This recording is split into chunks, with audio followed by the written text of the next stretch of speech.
Well, folks, welcome back. Today we have a new poll out of the state of Georgia showing current incumbent Democrat Senator Jon Ossoff leading every single Republican except one, but still leading every Republican that he could potentially face up against in 2026. This is a critical race for the Republican Party, and the numbers are raising eyebrows. So today we are going to break down this new poll that we have out and analyzing the 2026 Senate race in Georgia. So the big question is, why does this matter? You know, the 2026 midterms are shaping up, and especially in Georgia, to be an extremely fierce battle with, I wouldn't say control of the Senate on the line, because at the end of the day, even in the worst case scenario, I believe Republicans will still hold on to control of the Senate at the end of the day. Republicans currently hold a 53-47 majority. Here's my prediction as of right now going into the 2026 midterms for the Senate races. And for Republicans, Georgia is probably their best shot they have to flip a Democrat-held seat. Georgia is a very purpley state. It was won by Donald Trump by roughly, 2.2 percentage points? 2.2 percentage points in 2024. Obviously, it voted for Biden by a quarter of a point in 2020, voted for Trump in 2016 by 5 points. This is a state that Republicans can win in. They can 100% win in the state of Georgia. And Georgia's purple state, like we said, where Trump narrowly wins it, beats out Kamala Harris, but they have 2 Democrat senators, which makes it a must-win for the GOP to solidify their hold on Georgia. And Republicans already screwed up once in 2022. They nominated a bad candidate in 2022 and allowed Raphael Warnock to get a full 6 years in the Senate. Now we have Jon Ossoff, who was elected in 2021 alongside Raphael Warnock and is up for re-election. He's a young guy. I think you could say he's a media-savvy guy who I think tries to appeal to moderates. I think he's starting to lose some of his appeal with moderates, but ultimately that's how you win in Georgia. You have to be able to appeal across the line. We'll see how Republicans and moderates and independents feel about him after 6 years in the Senate. But still, he was able to win in 2020. Yeah, you have to give him credit there. And polls suggest right now that Ossoff is in a decently strong position to win re-election relative to the type of state he's in. He is leading with almost every tested Republican except one, which he's in a statistical tie. So this is a new poll that we have out here probably within the last 3 weeks. This poll came out here. Now, this was some good news for the Republicans. A generic U.S. Senate ballot shows that Republicans have 48%, Democrats have 44% in a generic U.S. Senate ballot. But then when you look at actual individuals, and here's where Republicans really got screwed. Look at this. Donald Trump, 46% approval rating in the state of Georgia. Brian Kemp, almost a 60% approval rating. I want to talk about why the Republicans are really missed out with Brian Kemp. Look at it right there. And look at this. Jon Ossoff, 44%, 37%. He's not underwater. It looks like there's more people who just don't have an opinion of him, which would probably go in his favor, if anything, if we get to this election. Now, looking at an actual matchup between 2 candidates, the only candidate that is leading Jon Ossoff, but isn't technically a statistical tie, is Brad Raffensperger. 44.3% to 44.1%. Raffensperger is leading Jon Ossoff in this potential matchup here, with roughly about 11.5% of the electorate undecided here. Look at every other candidate. Buddy Carter's trailing behind Jon Ossoff by 4 points. Kelly Loeffler, which would be a terrible idea to nominate her again, is falling behind by roughly 4 percentage points. Same thing here. Mike Collins, little closer race. He's got about 2.5 points here. He's behind Jon Ossoff. That still statistical tie, but not as close as it was with Raffensperger. You look at John King, the insurance commissioner. Okay, he's running about 2.6 percentage points behind Jon Ossoff, with roughly 13% of the electorate undecided here. So the good news that what you're taking out of this, and I shouldn't say the good news, but what can you take out of it? A generic Republican beats a generic Democrat. A generic Republican can beat Jon Ossoff. Number 2, Brad Raffensperger. As much as Republicans do not like him, at the end of the day, you have to be able to win in a general election. If you can win a primary, that's great. There's millions of people who could probably win primaries by saying the most radical things. But can you actually get out in front of the electorate and win a general? That's the true test. And Raffensperger, he's won statewide. And I guess you can say so is John King. John King's won statewide as well. But Raffensperger, he is leading Ossoff in this election. I think Republicans should take notes here. I'm not saying that he should be the nominee. I think we should really consider the electability factor in this election. It's going to be a big, big factor here. Who can Republicans actually elect? Who can actually defeat Jon Ossoff? Remember, Jon Ossoff, the guy's got what, like $11 million cash on hand right now. Now, obviously, this is from the end of March. We should get some new numbers here in the next week or so. But he had raised $31 million by the March before election year. That's quite a lot of money. Remember, go back to 2020. Between the two Senate races in Georgia, Democrats, I think, spent upwards of like $900 million. But this poll isn't just a fluke, I would say. Look here. Jon Ossoff consistently beating John King in polls. Now, do I think that John King's not even going to break 40%? No. This is going to be a 1, 2, 3, maybe 4 point, maybe 4 point race. I don't think anyone on the Republican side is going to be below like 45%, if I'm being 100% honest. Now, if you put someone out there who's pretty crazy, okay, maybe. But look at this. Raffensperger tied. But look at this. Brian Kemp beats Jon Ossoff in every single poll.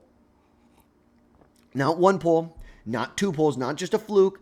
Every single poll that was taken up until April, Brian Kemp was leading in. Go back, look at his approval ratings. As much as you may not like Brian Kemp, Republicans have he has a 60% approval rating in the state. A 60% approval rating. Neither of the incumbent senators are breaking 50%. Trump's not breaking 50% in the state. Look at this. Kelly Loeffler, she's not even breaking 30% in the state. It's like, come on. We need to use our heads if we really want to win this election. Because here's the reality. You're looking at the current map as it sits right now. I would say, toss-up scenario. Democrats barely hold on to Michigan. Republicans barely flip Georgia. Maybe Republicans hold on to North Carolina.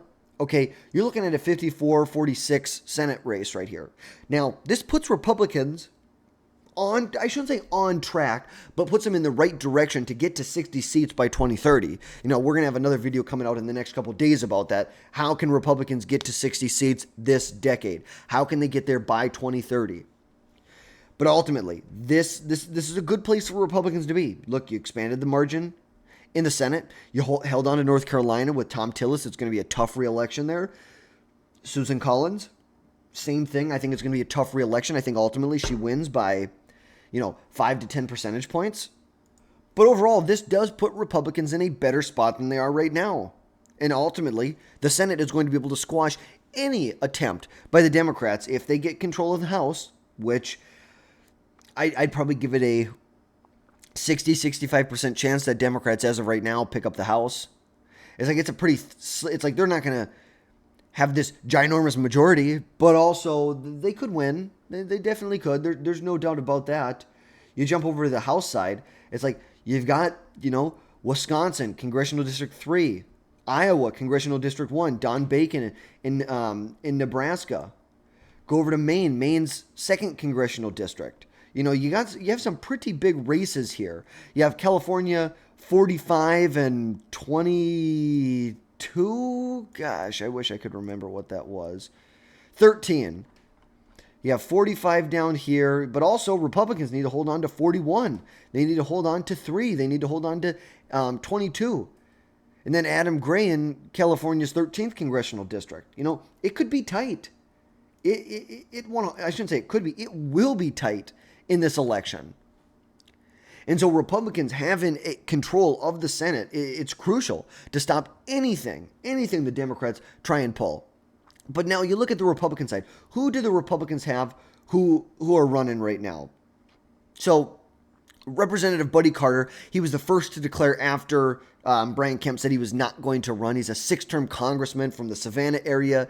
and really has branded himself as this MAGA warrior, but also has a more pragmatic and practical side, advocating for lower drug prices. And polls do show him trailing significantly against Jon Ossoff. As of right now, you look at Representative Mike Collins, who has publicly expressed interest. He is a rep from Georgia's 10th congressional district and is only trailing Ossoff by anywhere from about 2.5 to 4 or 5 percentage points. But I think both of them lack the statewide appeal, the statewide name recognition that someone like Brian Kemp has. Ultimately, I think Buddy Carter, I don't know if he would be the best candidate in this race, but I think he could be a good candidate. Others like Rich McCormick, Agricultural Commissioner Tyler Harper, Insurance Commissioner John King have all declared, but definitely are lagging in the polls as of right now. Well, then, of course, Marjorie Taylor Greene. Donald Trump saved the state of Georgia. We're actually going to have a video either coming out later today or tomorrow about this, talking about how Donald Trump saved the state of Georgia by really convincing Marjorie Taylor Greene to not run in the Senate race in 2026. You know, she was polling very bad, very weak polling, and her polarizing style in a purplish state. I think we all know, like, look at this. Yes. When you have a good, solid Republican, and I hate to say establishment Republican, but how do I say this? A non-MAGA warrior Republican, you win. Go back to 28. Oh my gosh, I skipped right over it. 2022. Look at this. Georgia. Brian Kemp wins by 8 points in the state. At the same time, when Raphael Warnock wins by 3 points. Okay, it shows. Okay, you know, the other probably best candidate that could be in this race is Attorney General Chris Carr. He's running for governor, so obviously that takes him out of the race. But you need someone who has that statewide appeal, and maybe that's why we should be looking at Raffensperger. I'm not saying he's the best. I'm not saying he's my ideal. If all of his policies lived in a vacuum, he's exactly who I want. No, of course not. Of course not. None of these people are exactly who I want. But we need to talk about the electability factor. Think about the electability factor when you're doing this. Remember, Kemp was the GOP's golden goose. 60% approval rating, strong fundraising, crossover appeal in the state with moderates, especially in the suburbs around the Atlanta area. Some places, there's some of the most blue counties in America right here. Brian Kemp had crossover appeal here. You know, and if Brian Kemp would have run, he would have been the next senator.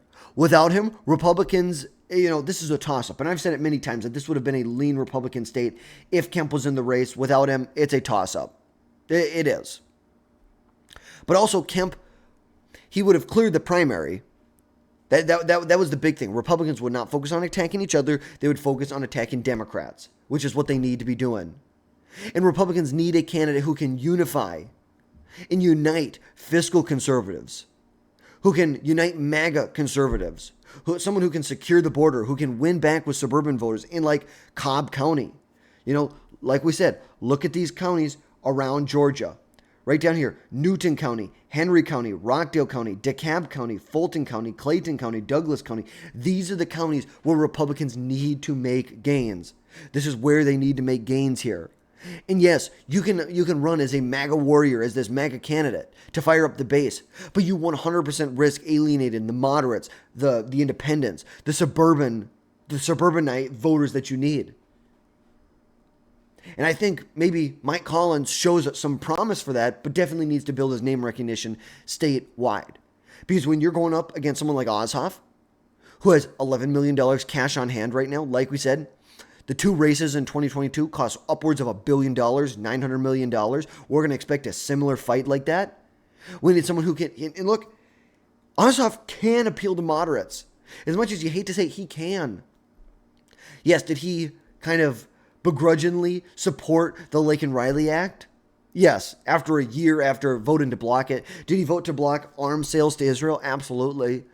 Did he vote to stop mentally ill transgender men from competing in women's sports? Absolutely. And those are big liabilities for him. Big liabilities for him. And look, he's worked across the aisle on issues like human trafficking, like prison reform, which I think there's a lot of substance there to paint him as a radical leftist, as a defund the police leftist. And the fact that simply he is banking on his anti-Trump messaging. Ossoff is banking on his opposition to Trump's policies, calling him the draconian immigration policies, to try and rally moderates and Democrats together.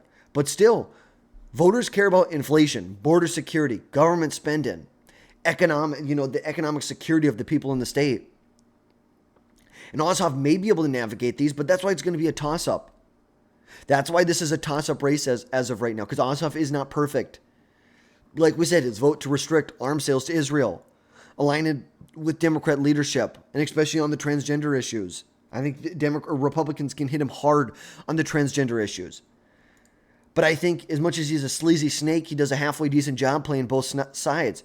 Tough on crime, yet tries to be tough on crime, yet critical of Trump, which can make him a formidable opponent in a purpley state like this. Because the GOP, as much as the Democrats can't rely just on anti-Trump, the GOP simply can't rely on anti-woke rhetoric. They need a substantive platform to run on, to address the needs of people in Georgia. So this is what I say. If I was an advisor in the Republican Party, pick a candidate early to avoid a divisive primary. The 2022 Walker loss showed what happens when the GOP nominates an untested candidate. Do not go that route again. Focus on bread and butter issues, lowering taxes. The one big beautiful bill. It will lower taxes, reduce government waste, get this appropriation bill done later in the year. It has to be done by September 30th. We need to get the appropriations bill done. Appropriate some of these Doge savings. Secure the border. That resonates with Georgia voters. And appeal to moderates and independents with your bread and butter issues, because Atlanta suburbs are key. They have been trending hard to the left, and a hardline MAGA candidate will risk losing these voters even more than even Donald Trump lost them in the 2024 presidential election. So that, I don't think there's a single candidate. I think Mike Collins looked good. I think Brian Jack looks good. He hasn't announced yet. But I think those are two candidates that we should be looking at. I think we should be looking at Raffensperger for electability. We're going to see what happens, though. Well, we really are. Because, yes, did Donald Trump win in 2024? And does the generic Republican have an edge in the poll? Yes. But without a strong, unified candidate, the GOP will fumble this. They will fumble this opportunity like they did in 2022. And remember, they didn't just fumble it in one state in 2022 on the Senate side. They fumbled it in multiple states, not just on the Senate side. In Arizona, they nominated Blake Masters. In Nevada, Adam Laxalt, I had less of an issue with. I won't necessarily go there. Okay, Mehmet Oz in Pennsylvania. Like, what? Are you kidding me? Herschel Walker in Georgia. I'm sorry, are you stoned right now? Like genuinely, how much crack have you been smoking? Okay, you go to the gubernatorial side in 22. Doug Mastriano basically took 45 days off before the election. So bad. Very, very bad candidates. Terrible candidate quality. Look in Arizona with Kari Lake. And now Governor Katie Hobbs is actually growing popularity in the state. Is she going to win in a landslide? No. Could she win re-election in 26 by a couple points? Hell yeah, she could. Hell yes, she could. Do not mess around with it. Do not mess around with this. Now, candidate quality is everything. Do not F around with it. If I'm the Republican consultant, that's what I say. But that's going to wrap things up for today, folks. Let me know your thoughts down below on the 2026 U.S. Senate race in Georgia. And as always, smash that subscribe button down below. Smash that like button. And folks, we will catch you next time.